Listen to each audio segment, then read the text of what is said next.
in this torque equation, let us see the what all parameters where the torque equation of three-phase induction motor is dependent. Okay, so here torque equation of three-phase induction motor is the torque produced in the induction motor depends on the following factors. So here torque means what? It is the force that makes the induction motor to move, twisting force. So that twisting force, if it is, it should be there in the motor to move, then what makes the induction motor to move? So that torque will be there. So that torque is dependent on what all factors? Let us see here. Torque produced in the induction motor depends on the following factors. That is, first one, part of the rotating magnetic field which reacts with rotor and is responsible to produce induced EMF in the rotor. So it is dependent on the magnetic field, means flux, where flux is given by the stator winding. That flux in the air gap, it is going to react with the rotor.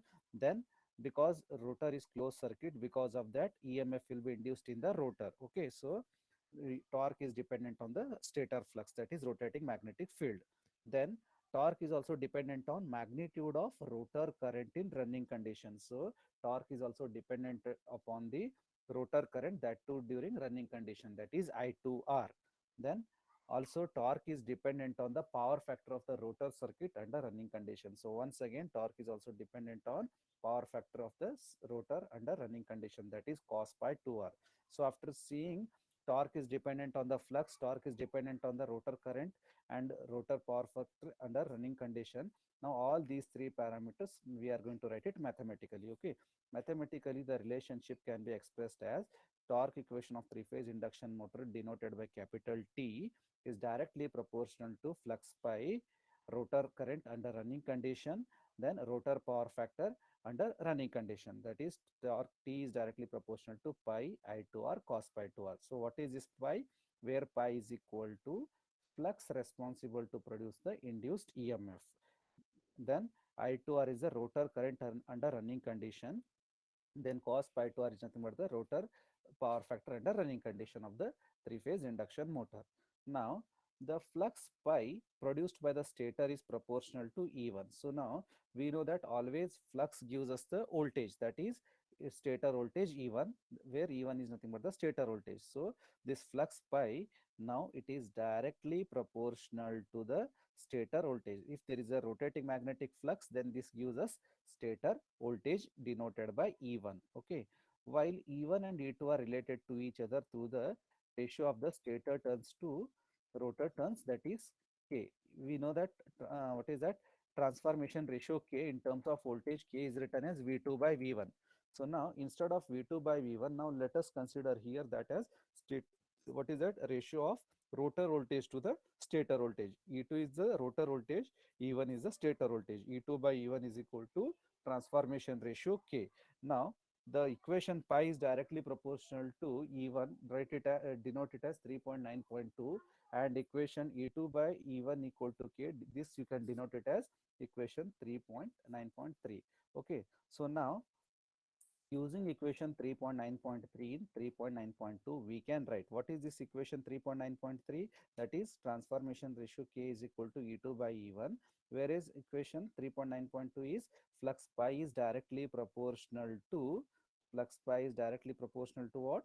E1, directly proportional to E1. So now here in this case I can write pi is directly proportional to E1, means so wherever E1 it is there, you can replace this by what? Wherever equation 3.9.3, what is this? This is nothing but K is equal to V2 by 1. So using equation 3.9.3 in 3.9.2 means that if E1 is directly proportional to pi, then we can say that this will be also equal to E2, because the same flux which is producing voltage E1, it is also giving us what? Voltage, rotor voltage E2 also, same flux. So because of that we are writing what is that? Rotor voltage E2 is directly proportional to flux pi. And now all this as equation 3.9.4. Okay, so just you make use of these two equations and write rotor voltage E2 is directly proportional to pi, means that rotor voltage, if I want to get, this is also once again dependent on rotor magnetic field, that is pi. Now thus in equation 3.9.1, pi can be replaced by E2. So now equation 3.9.1, what is that? This is the first equation what we have written, that is torque T is directly proportional to pi I2R cos pi 2R. So now here in place of pi, I can replace that pi value by E2, pi value by E2. So now in this equation, replace pi value by what is this E2, then rest of the things it is as it is I2R cos pi 2R. Then equation 3.9.1 gets modified to the next form, that is E2 changes to what is that, E2 replaced by pi. Now equation 3.9.1 pi can be replaced by E2. Then also there is a equation consisting of rotor current under running condition I2R, then rotor power factor, then that two corresponding for running condition. So what is this current I2R? I2R is nothing but what? Voltage by impedance. So rotor voltage under running condition I2R is equal to E2R divided by I2R. So this E2R is nothing but the rotor voltage under running condition. E2R is nothing but what? S into E2. Already we have seen what is the rotor voltage under running condition, how it is affected because of the slip. It is simply S times of E2. E2 is the rotor voltage under standstill condition and S is the slip. So E2R is equal to S into E2. Then Z2R is, this is the rotor impedance under running condition. This can be replaced by what? Z2R is nothing but square root of R2 square plus SX2 whole square. Okay, so the value of I2R is this one. Similarly, the value of cos pi 2R. Cos pi 2R in power factor means ratio of resistance to the impedance. So here resistance is rotor resistance and impedance is rotor impedance Z2R. And here already we know that for the rotor resistance, it is not going to change. It is going to remain constant for either it is standstill condition or rotating condition. So R2 will be as it is, but whereas impedance changes from Z2 to Z2R.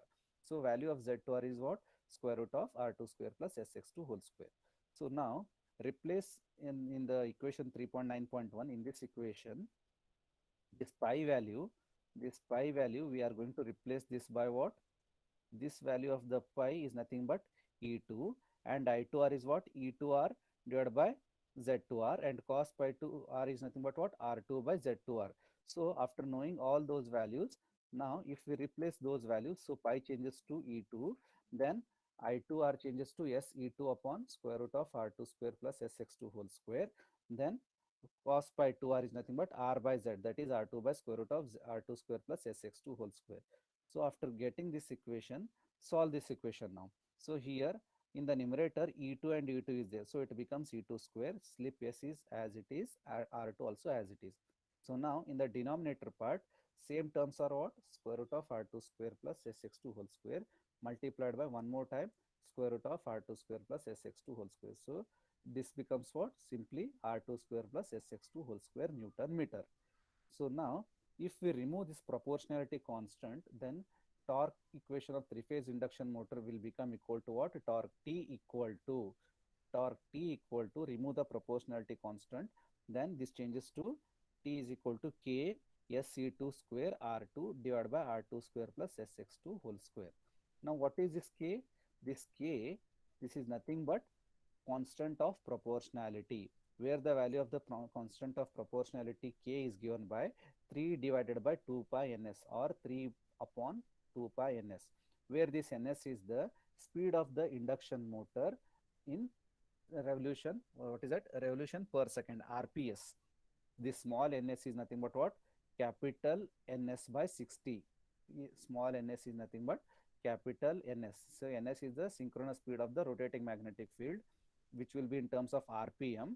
But if you want to convert that RPM value to RPS, that is revolution per second, then this changes to small ns. Small ns is capital Ns by 60, then its unit will be revolution per second, RPS. Okay. So now the value of K is this one. So after substituting the value of K as 3 upon 2 pi ns, and rest of the things are SE2 square R2 divided by R2 square plus SX2 whole square. Finally, this is going to be the torque equation of the three-phase induction motor. Is it clear, all of you? So the torque equation of the three-phase induction motor is given by what?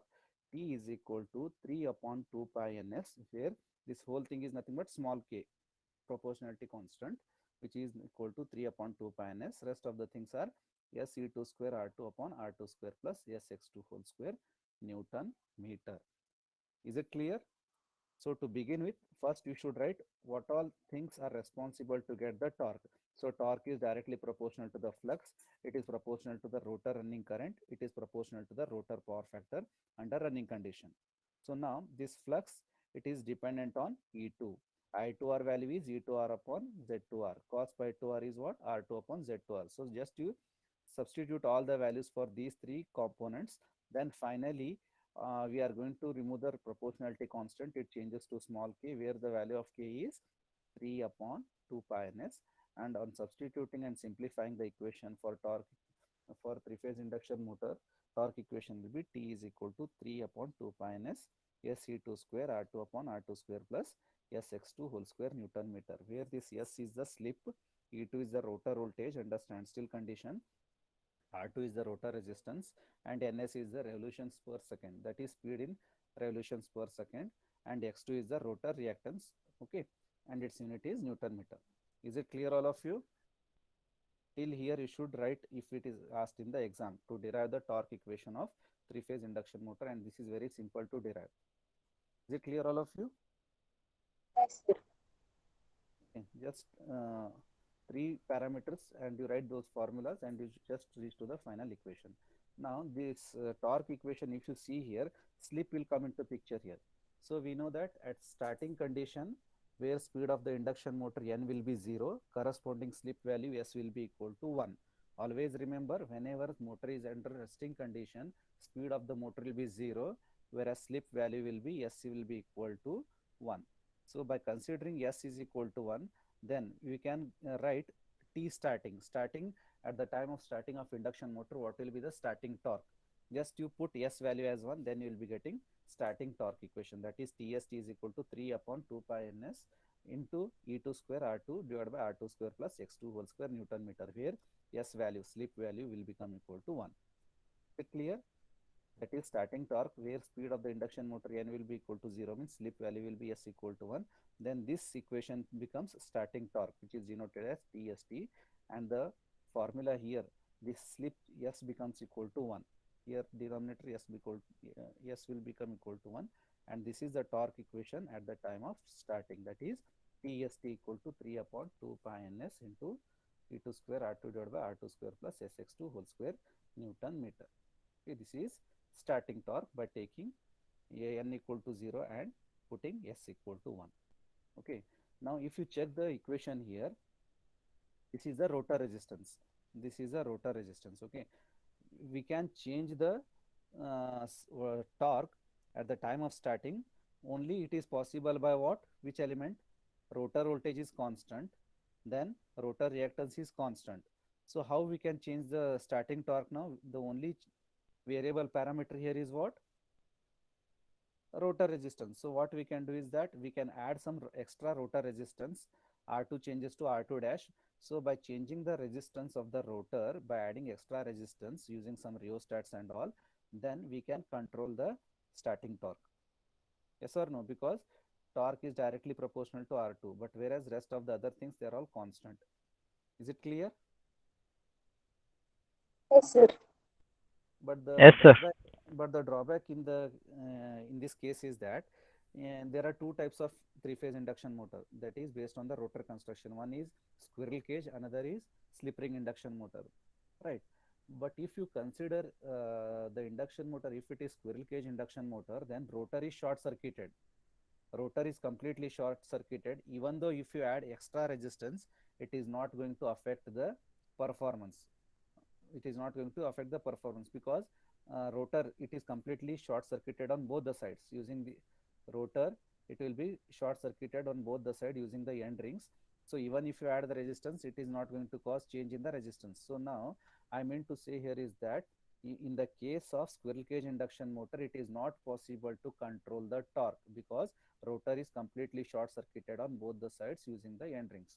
But if the induction motor is slip ring induction motor, only in the slip ring induction motor there will be the provision to add extra resistance. So if I add extra resistance, then R2 changes to R2 dash. If R2 dash changes, then starting torque can be controlled. Okay. So therefore, the change in R2 is at starting is possible in case of slip ring induction motor only. This is the principle used in slip ring induction motor to control the starting torque. Okay, Excuse me, sir. so we can control the starting torque So by your adding voice is resist. not audible Yes. correctly, sir. What about others? Is it clearly Yes, sir. audible? Yes, It sir. means there is ಜೋರ್ the. ಹೇಳ್ರಿ. It Yes, means sir. ಸ್ವಲ್ಪ ಸ್ವಲ್ಪ ಜೋರ್ ಹೇಳ್ರಿ sir. ಕೇಳ್ಸಾತಿಲ್ರಿ sir okay. ಸ್ವಲ್ಪ. Yes, sir. Okay, okay, fine. So, if we change the resistance R2, then we can control the starting torque here, but we cannot control the torque in the case of slip ring induction motor, because in the case of slip ring induction motor, both the sides, it will be short circuited with the help of end rings. So even if you add the resistance, R2 never changes to R2 dash. But if it is a slip ring induction motor, you can add the resistance, but it is not possible in the case of squirrel cage induction motor. In squirrel cage induction motor, rotor is completely short circuited on both the sides using the end rings. Because of that, even though additional resistance is added, it is not going to change the resistance. Then if resistance is So not ಇನ್ನೊಂದ್ changed, ಸ್ವಲ್ಪ then ಜೋರ್ ಹೇಳ್ರಿ sir. starting torque cannot be controlled. Then starting torque is not controlled. Who is this?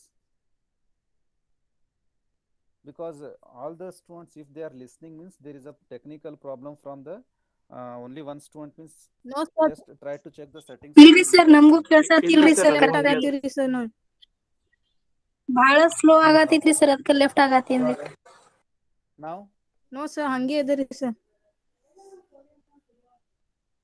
wait a minute. Now can you listen? Yes. Is it clearly No, audible? no, sir.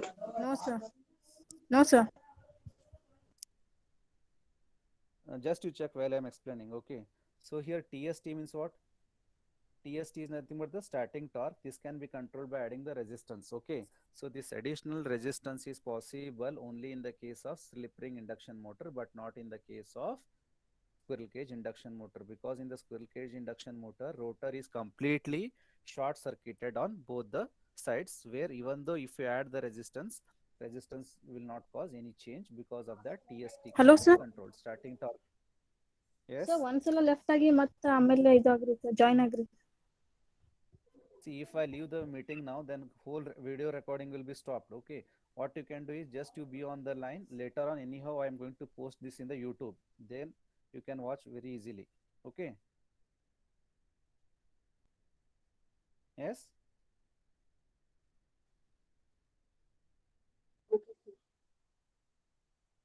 Is it fine? Okay. So see here, I am just presenting the things, and if I leave the meeting in between, then whole video will be stopped now. Once again, I need to explain the things. For that sake, I am telling you. Yes. Okay, sir. Wait for some time.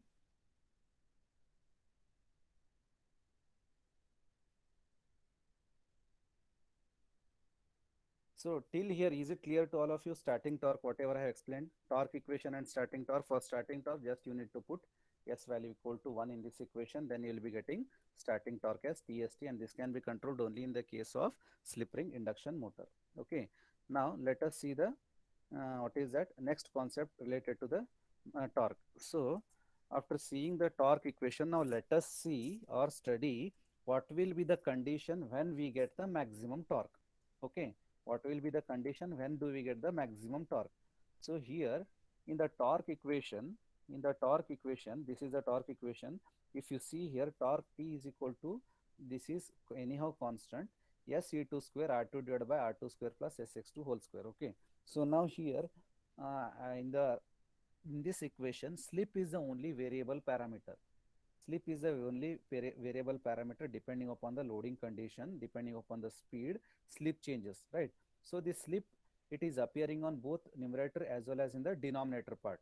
So always we know that if I want to get the condition for maximum torque or any maximum condition for the any quantities, we need to differentiate the things and we should equate it to 0. Yes, we should equate it to 0. So here what we are doing is that here we are differentiating this whole equation with respect to the slip S, and we are equating to 0. So that is nothing but dt by ds equal to 0. So dt by ds means you should differentiate this equation with respect to slip s and you should equate it to 0. And if you check this equation, s is appearing on both numerator as well as denominator part, denominator as well as in the numerator part. So which rule I should use now in order to get the maximum torque for the differentiation? Which rule we should use here in this case, because here variable is appearing on both numerator as well as denominator. So differentiation using u by v rule. U by v rule we are using. Is it clear, all of you? Yes, sir. Okay, differentiation using u by v rule, and this is my torque equation. K value s e2 square r2 upon r2 square plus sx2 whole square, where variable s slip is appearing on both the sides, means we should consider this as u by v rule differentiation. So dt by ds, so differentiate torque equation with respect to slip and equate it to 0, right? So after differentiation, differentiating using u by v rule and equating to 0, finally you solve all these terminologies.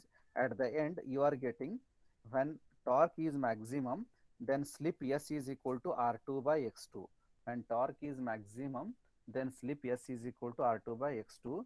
So this is the torque, when torque is maximum, slip will be r2 by x2. So corresponding slip, now this slip, it is denoted as sm.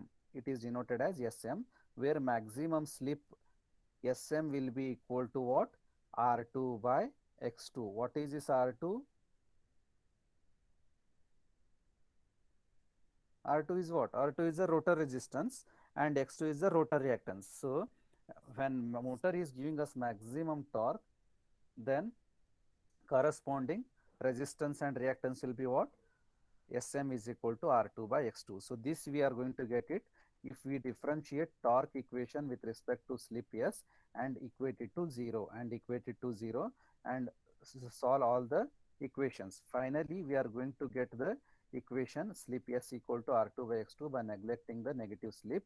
Then finally corresponding slip for maximum torque will become, s becomes changes to sm, which is nothing but ratio of rotor resistance to rotor reactance. So this is the condition for the slip, that is when torque is maximum. Remember, this is the condition of the slip, denoted as slip at maximum torque condition, given by ratio of rotor resistance to rotor reactance. Is it clear? This you will be getting by differentiating the torque equation with respect to variable quantity slip s and equating it to the 0 Finally you are getting slip is sm equal to r2 by x2. Is it clear? Yes, sir. Okay, next we will see magnitude of maximum torque. So magnitude of maximum torque means, already we are having the torque equation here given by T equal to K S E2 square R2 upon R2 square plus SX2 whole square. And also we have found what is the condition for maximum torque. What is the maximum condition for maximum torque? Slip S becomes equal to R2 by X2. So now you replace slip by R2 by X2. Here also you put S as R2 by X2. Here also you put S as R2 by X2. Then solve the equation. Then whatever torque value you will be getting, that will be the maximum torque. Okay, that will be the maximum torque. Just you put S by R2 by X2 in numerator as well as denominator. Then whatever torque we will be getting after solving the equation, that will be the maximum torque. So let us see what is the maximum torque now. So just you put S by the value R2 by X2, because this S is nothing but what? Maximum torque condition slip value. So which is changed from S to Sm, and replace this Sm value by R2 by X2 and solve it, and the equation changes to what? After solving everything, finally maximum torque Tm is equal to K E2 square upon 2x2. So this is the torque equation of the three-phase induction motor when torque is maximum. So from this equation we are getting to some conclusion here. What is that? Maximum torque is inversely proportional. From the expression it can be observed that maximum torque Tm It is inversely proportional to what? Rotor reactance. It is inversely proportional to the rotor reactance X2. It is inversely proportional to the rotor reactance X2. It means that if rotor reactance is very high, then torque will be very less, inversely proportional. Then also we see that it is directly proportional to the square of the rotor induced EMF at standstill condition. So from the expression you can also observe that torque is maximum when it is directly proportional to square of the rotor voltage, that is E2, that too for what? That too during standstill condition. Standstill means E2. If it is running condition means it will be E2R. Okay. So maximum torque is directly proportional to the rotor voltage, square of the rotor voltage during standstill condition, and it is inversely proportional to what? Rotor reactance. Okay. Then the most interesting observation is the maximum torque is not dependent on the rotor resistance R2. Yes or no? So if you see the expression for maximum torque Tm, here R2 is nowhere appearing, neither in the numerator nor in the denominator. So it is free from the rotor resistance R2. But the slip at which it occurs means slip, in order to get the maximum torque, there should be maximum slip Sm. So if you see the condition for maximum slip, but this slip equation is dependent on what? It is dependent on ratio of R2 by X2. Okay, it is dependent on R2 by X2. So in order to get this maximum torque, we are substituting Sm value as R2 by X2, and then we are going to get this equation. And from this equation, torque, maximum torque is completely free from the function R2. But see that the slip corresponding for this torque Sm is what? It is consisting of the term rotor resistance R2. That is the interesting fact here. The most interesting observation is the maximum torque is not dependent on the rotor resistance. It is not having any R2 value, but the slip at which it occurs, that is speed at which it occurs, depends on the value of R2. But here for this corresponding Tm, this is the corresponding slip, and for this slip R2. So here R2 is dependent for only slip, but torque Tm is independent of the R2. This is the observation. Okay. To achieve maximum torque at starting condition, the rotor resistance must be equal to stator reactance. Yes or no? Because at the time of starting, what will be the slip value? It will be equal to 1. It will be equal to 1. Then automatically this equation changes to what? If Sm equals, Sm value will become equal to 1 means automatically rotor resistance R2 will become equal to what? Rotor reactance. Rotor reactance. Very good. So rotor resistance becomes equal to rotor reactance. So at the time of starting, if I want to get maximum torque, then what should be the condition? At the time of starting, if I want to get the maximum torque, means rotor resistance should be equal to rotor reactance. If this condition is satisfied, then we are going to get maximum torque at the time of starting. So therefore maximum torque at the time of starting, at that period of time, the condition satisfied should be rotor resistance should be equal to rotor reactance, where the value of slip S or Sm, maximum slip Sm, will be equal to 1. Only if this is 1 means I can say that R2 will be equal to X2. So this is all about torque equation and condition for maximum slip, maximum torque. So in the examination, what all things you are supposed to write is just you should explain the derivation part. Okay, derivation part of the torque equation here. So torque equation, it is dependent on 3 parameters: flux, current, and power factor belonging to the rotor side, that is pi I2R cos pi 2R. Again, make use of pi is directly proportional to E1, then transformation ratio K is equal to E2 by E1. Then in that case, pi changes to, pi can be replaced to E2R, sorry, E2, not E2R, only simply E2, and value of I2R cos pi 2R. You just substitute I2R as this and cos pi 2R as this and solve the equation, and then remove the proportionality constant. Then this becomes equal to K. Then K value is 3 by 2 pi ns, which is constant of proportionality, and ns is capital Ns by 60 expressed in terms of RPS. Finally, the torque equation is this one. And using this equation only, we are going to get maximum torque condition, where Sm equal to R2 by X2, and maximum torque Tm is equal to, if I want to get, then at that period of time R2 will be equal to X2. So all these things you should derive later on. Only till here, if you write, then this will be the answer for torque equation. Is it clear, all of you?